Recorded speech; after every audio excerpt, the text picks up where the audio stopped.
Hi, Michael. Good to see you again. How have you been since I saw you last week? I'm okay, but it's been quite hard having to think about all the things that make me anxious. I feel really overwhelmed. That's okay. It can be hard making that first step to look at ways to manage difficult situations. Did you find the distractors I suggested were helpful? Yes, they were. Actually, as silly as it sounds, carrying a bottle of water with me was most useful. It gave me something to hold on to without looking out of place. That's great. Well, today I'd like to talk to you about what we call graded exposure. It just means learning a technique that will help you to gradually get used to the situations that are causing you to feel anxious. As I say, it is gradual and the process takes as long as you need it to take.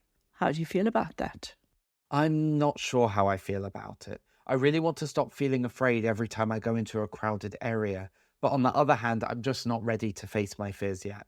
It's okay to feel like that. It's a big step to take, but I'll be supporting you all the way.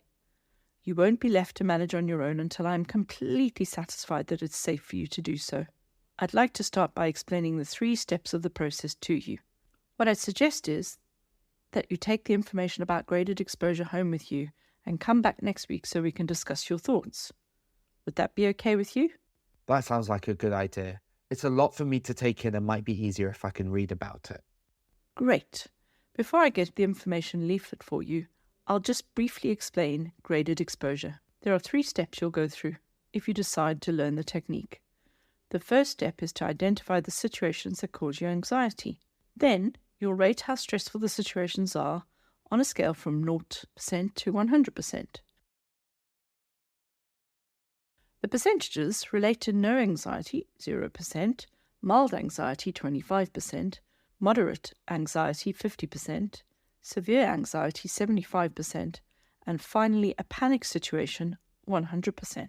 The last step is to make a plan with you so you can expose yourself to situations that cause fear or anxiety. The ultimate aim is for you to enter those situations without the need for a distractor, like your water bottle.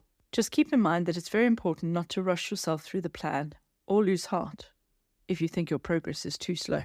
Okay, that's quite a lot for me to consider. I'll read the information and let you know what I think when I see you next week. Good to hear. I'll see you next week, Michael.